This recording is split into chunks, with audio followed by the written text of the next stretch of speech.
gi omenda maromo bilion 245. Jatend migawo mar weche mag ndara gi wuodhe Murkomen nyocha kowacho ni chenro mag gero ndara madhi nyime mapok otieki gin chiegni 800. Chenro go dwaro bilion 900.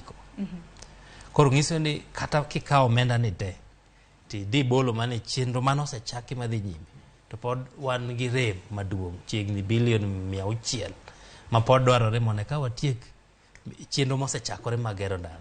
Omiyo kipimo gimoketi gi gima dwarore kanyo pod nitiere fuok maduong'. To mano tiende ni japiny pod bro rito ka nitie ndara manyien ma pod ni wacho ni idhi chaki ama ibro ger, mano pod jopiny bro rito kuom thuolo malach nikech omenda no ok rom, obor gi omenda madwarore sani kuom chenro mosechaki madhi nyime mochung' kaka yo ma kata Kisumu, Miwani, Chemelil, yo ma Ngong kae kadhi Suswa, mago gin yore manochung' to nosechakgi.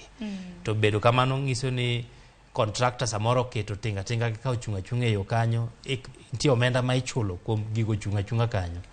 To hola mane gikawo bende pod nitiere interest charges ma giketo ne piny owacho. Omiyo kang'iyo omenda moket ne chenro mag ndara, gi pacha en ni onyabed ni kore lach kopim gi moket ne jomoko to dwaro mare to pod duong' ahinya. Mago kaluwore gi chenro mag tieko wang'a peyni mopogore opogore ma bende nosechaki. Edwin wach ni mogik kwa tieko kata mana in ma bende atieko kodi pod abiro bedo kadhi mbele gi Steven Osedo ma bende nitiere kaunti ma Kisumu. Wach ni mogik geno mari dweche ma kawuono ang'e ni sani dwa muola nyaka e migawo mar treasury kacha.